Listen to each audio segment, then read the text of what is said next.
तो जय हिंद दोस्तों, आइए सर स्टार्ट करते हैं लेक्चर नंबर 43 का पार्ट 2, जिसमें हम पढ़ेंगे सर क्वेश्चन नंबर 15। ठीक है सर, तो आइए। ये क्या है सर? ये सेकंड लास्ट टफ लेवल का क्वेश्चन है। ठीक है सर, यस सर।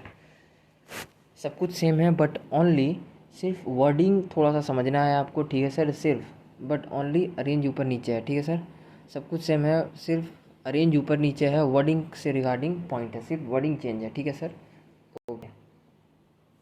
तो देखिए, मुस्कुराइए क्योंकि आप सर कहाँ हैं? सीए में हैं। ठीक है, तो देखिए सर,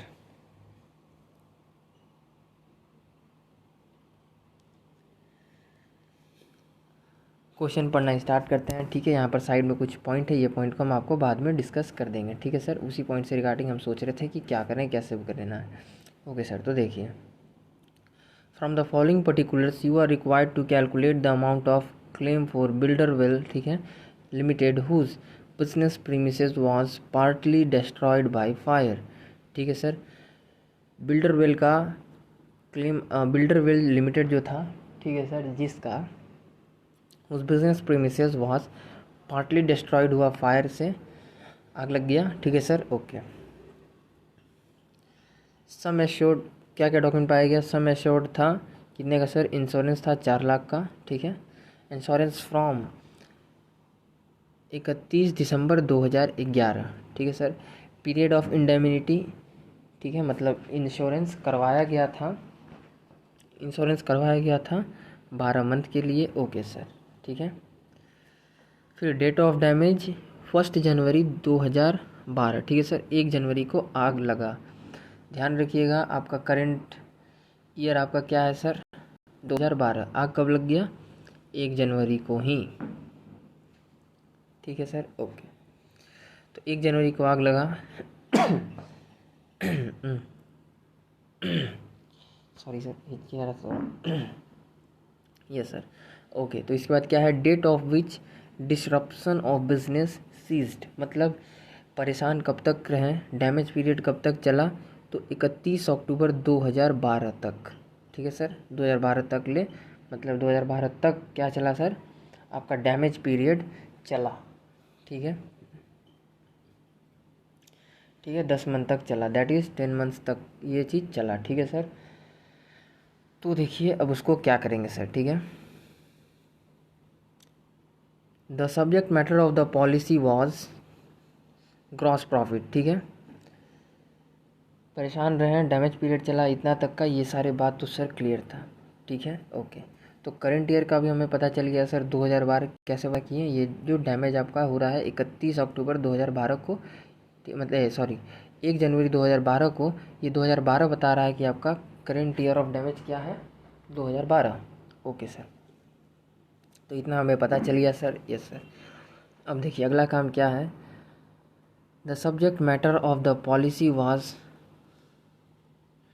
एक और चीज़ आपको इस पॉइंट को स्टार्ट करने से पहले, नहीं पहले पढ़ा देते हैं उसके बाद ही बताते हैं सर। स्टार्ट करते हैं। The subject matter of the policy was gross profit but only, ठीक है, बट ओनली नेट प्रॉफिट मिलेगा and insured standing charges are incurred. Policy cover करेगा ओनली 1 एंड 2 को, मतलब इंश्योरेंस कंपनी कहता है कि हम सिर्फ आपको नेट प्रॉफिट और इंश्योर्ड स्टैंडिंग चार्जेस देंगे, बस, इससे ज़्यादा के लिए मुंह मत खोलिएगा। ओके, तो point number 2, the books of accounts revealed, क्या क्या है सर बुक्स ऑफ अकाउंट्स में? A, the gross profit for the financial year 2011 was 3,60,000, मतलब प्रीवियस ईयर का जीपी कितना है 2011 का? 3,60,000 जीपी दिया हुआ है सर, ध्यान रखिएगा। GP, gross profit, adjusted GP का तो यहाँ पर सर बात तक नहीं हो रहा है। और आपको चाहिए क्या इस क्वेश्चन में? एडजस्टेड जीपी चाहिए होता है, स्टेप 3 याद रखिएगा। यस सर, बट ये एक ऐसा क्वेश्चन है जहाँ पर आपको सर एडजस्टेड जीपी के बिना आप sir step 3 that is adjusted GP ratio निकालने का दूसरा फॉर्मूला आप देखेंगे। ठीक है, वो भी सर 2 तरीक़ा से होता है, हम इस क्वेश्चन के थ्रू वो सेकंड टाइप जानेंगे।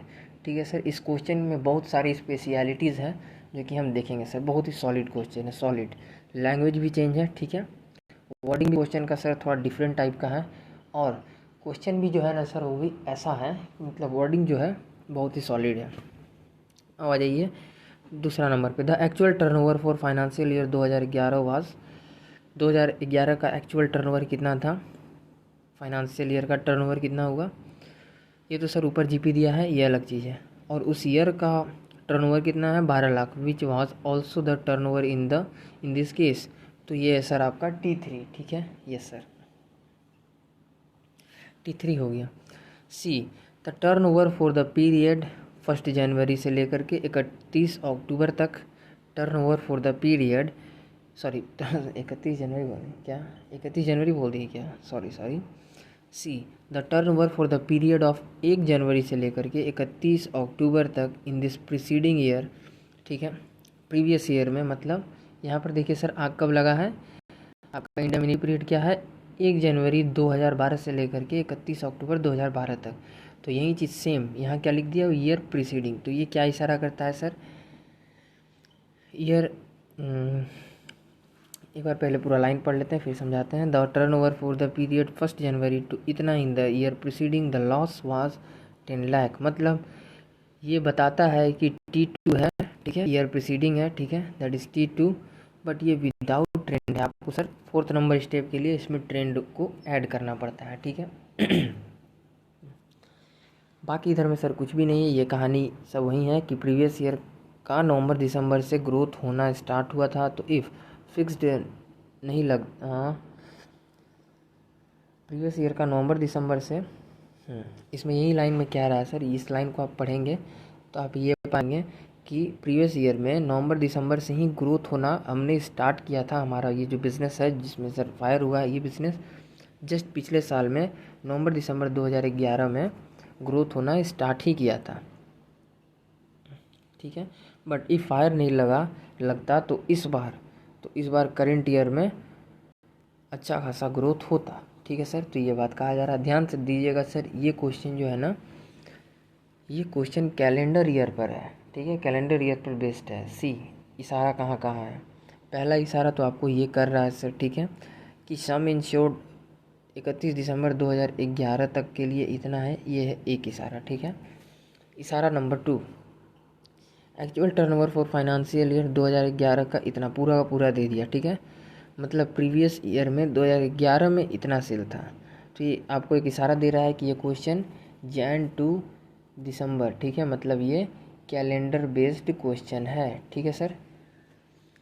तो ये यहाँ पर देख के कन्फ्यूज़ मत होइएगा, ठीक है सर। वही चीज़ यहाँ पर लिखा हुआ है कि लिखा हुआ देखकर कन्फ्यूज़ मत होइएगा, ये सब फाइनेंशियल ईयर, ठीक है, बिकॉज ये सिर्फ आपको लिखा है बट आपको ये इशारा कर रहा है क्या, कि ये कैलेंडर ईयर का क्वेश्चन है। और ये सर जेन्युइन आप पकड़ भी लोगे इजीली, क्योंकि यहाँ देखिए 2011, और ये बोल भी रहा है कि पिछले साल का फाइनेंशियल ईयर में 2011 में जीपी कितना था, 3,60,000, और पिछले साल फाइनेंशियल ईयर 2011 में कितना था, 12 लाख। तो मतलब कंपनी कौन सा ईयर को मतलब किस ईयर के अकॉर्डिंग अपना बुक्स को रिकॉर्ड कर रही है, तो सर कैलेंडर ईयर के अकॉर्डिंग बुक्स को रिकॉर्ड कर रही है, दैट इज़ जनवरी टू दिसंबर, ठीक है सर, ओके सर। तो ये बात था, ठीक है, ओके। फिर आ जाइए अब आप इधर, द इंश्योरेंस कंपनी वाज, अब यहाँ पर भी सर वो सारे बात का निचोड़ यहाँ पर लिख दिया है, ठीक है, मतलब क्या बोल रहा है, ये सब जेन्युइन बात है सर, जो कि हम अभी तक रूल पढ़ते यहाँ हैं। इंश्योरेंस कंपनी मानती है कि आग नहीं लगता तो करेंट ईयर में अच्छा खासा प्रॉफिट ग्रोथ होता, ओके। फिर आ जाइए, the pre damage figure together with the agreed adjustment were, जो माना गया क्या क्या सर, ये देखिए नोट, ये सर आपको आइडेंटिफाई करना है कि ये तीनों कॉलम किस चीज़ का दिया हुआ है एग्ज़ाम में, क्योंकि जब ये आपको कर देता है तो ये चीज़ सर आपको पकड़ना पड़ेगा, ठीक है सर। तो देखिए एक्चुअली क्वेश्चन यहाँ से स्टार्ट होता है, अभी तो सर सिर्फ अभी तक तो सिर्फ बस क्वेश्चन को लंबा बनाया जा रहा था, ठीक है, ओके सर।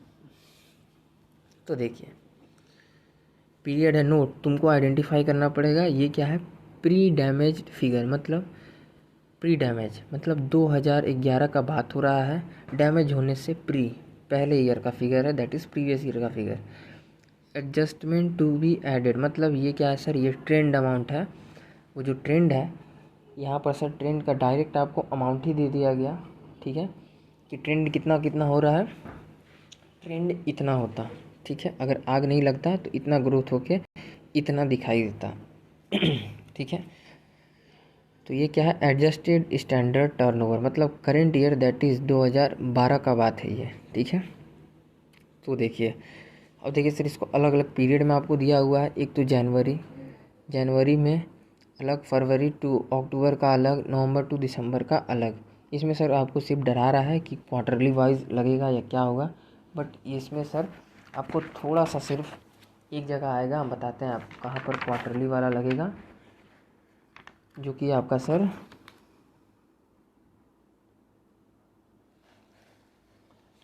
Q1 का सेल 3 मंथ। ये सर आपको थोड़ा सा बस लगेगा T4 के लिए कैलकुलेशन, बट इसमें नहीं, एक मिनट, तो 14 खुला हुआ है, एक मिनट, सॉरी सर, एक मिनट।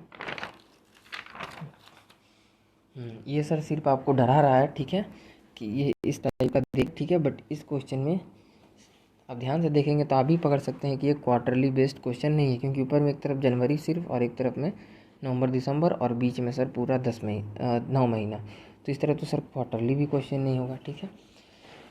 तो देखिए, इसका मतलब क्या है कि ये प्रीवियस ईयर में 90,000 था, ठीक है, जनवरी में, और इस साल अगर आग नहीं लगा होता तो 10,000 और ग्रोथ किया हुआ रहता, तो 1 लाख इस साल में बेचा हुआ रहता जनवरी के मंथ में, ठीक है सर। इस तरह सबका आप कंपेयर करके देखेंगे तो सर सारी चीज़ें ऐसे ही हैं, ओके। अब आ जाइए सर, ये क्या है सर, प्रीवियस ईयर का फाइन टोटल सेल है, तो दैट इज़ 83 यहीं पे हो गया, यस सर, ओके। 1,00,000, 9,60,000।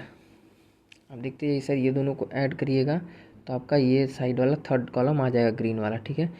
1,00,000, 9,60,000, 2,10,000, ये सब क्या है, इतने पीरियड में इतना इतना अमाउंट होता, ठीक है सर, इतने पीरियड में इतना इतना होता इफ़ अगर आग ना लगा होता, ठीक है। तो अब देखिए सर, यहाँ पर दे दिया डायरेक्ट 12,07,000, मतलब T3 में ऐड कर दिया ट्रेंड को, ठीक है। दैट इज़ अगर आग नहीं लगा होता तो करेंट ईयर में इतना टोटल टर्नओवर होता, ठीक है सर, यस सर, एकदम होता 12,70,000, ठीक है।